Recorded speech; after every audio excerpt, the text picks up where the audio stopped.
Magandang araw sa inyo. Karera Tips.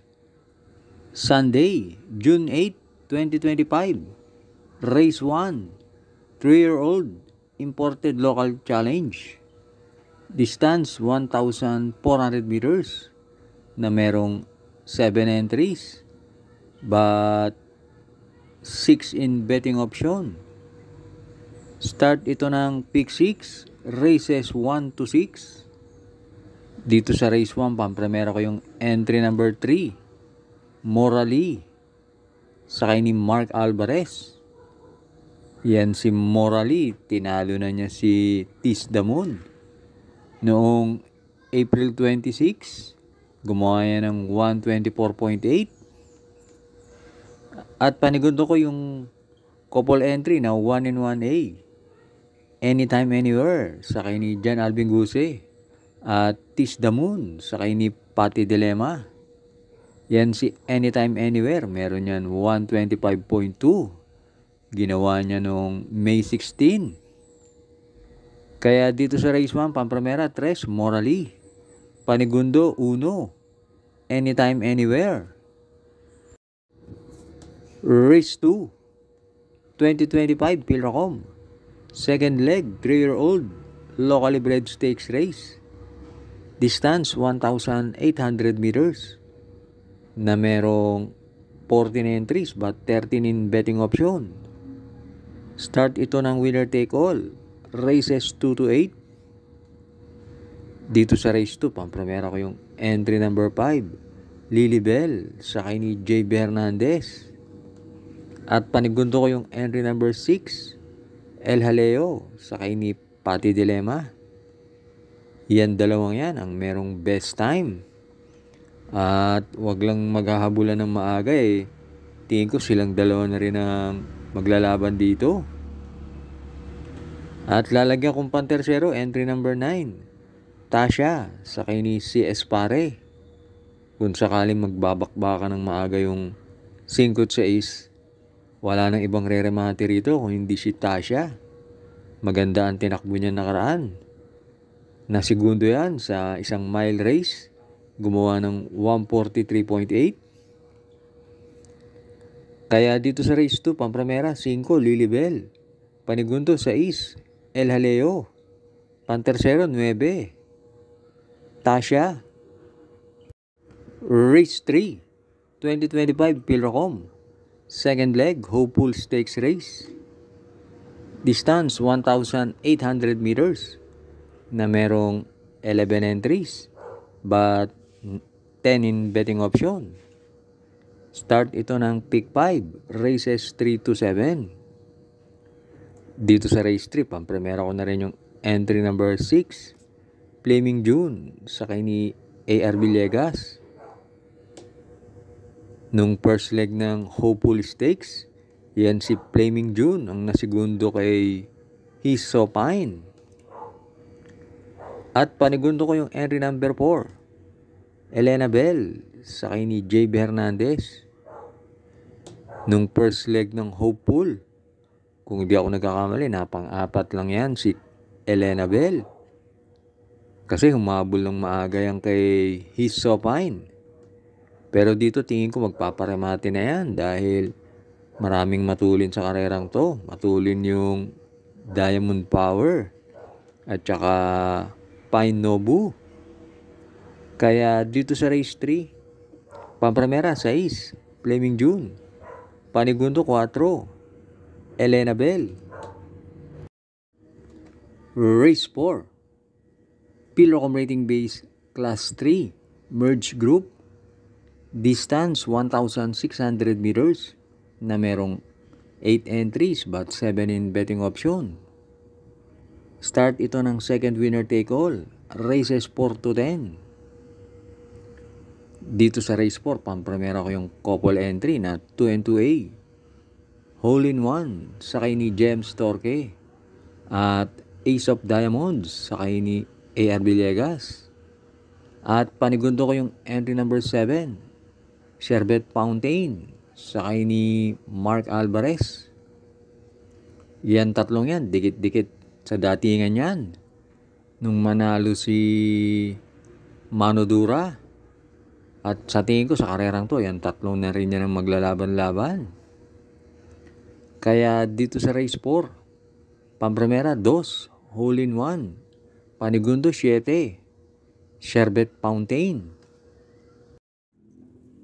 Huwag na huwag pong kakalimutan mag-like and subscribe. Race 5, 2025 Pilrocom, second leg, Triple Crown Stakes Race.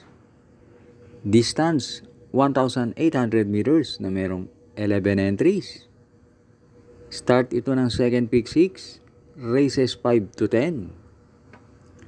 Itong race 5, paglalabanan to ng 4 na entries.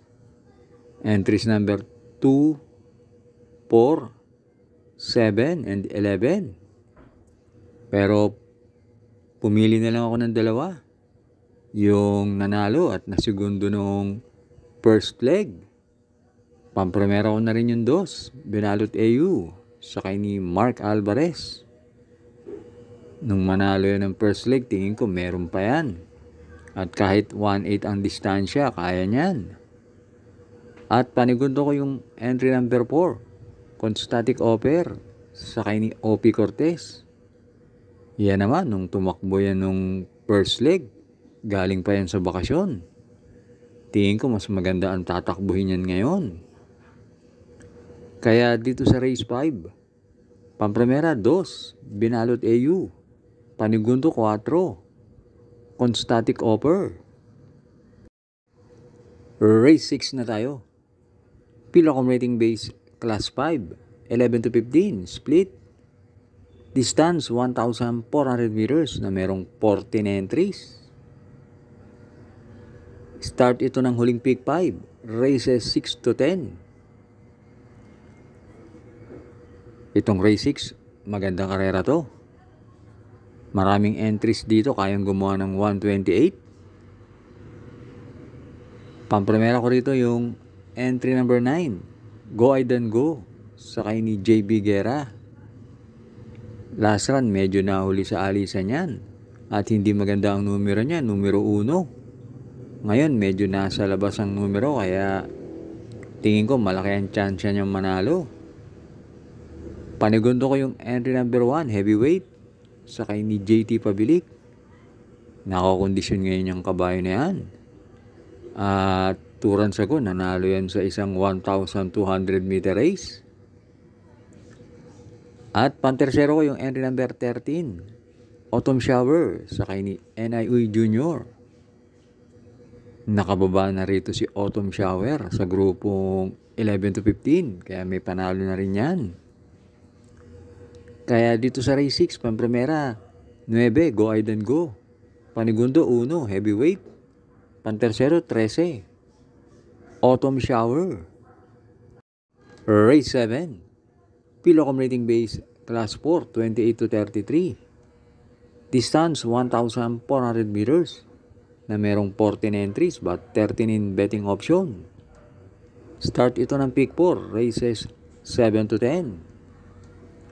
Dito sa race 7, Pampremera ko na rin yung entry number 6, Redeemer, sakay ni Jampo Leguse.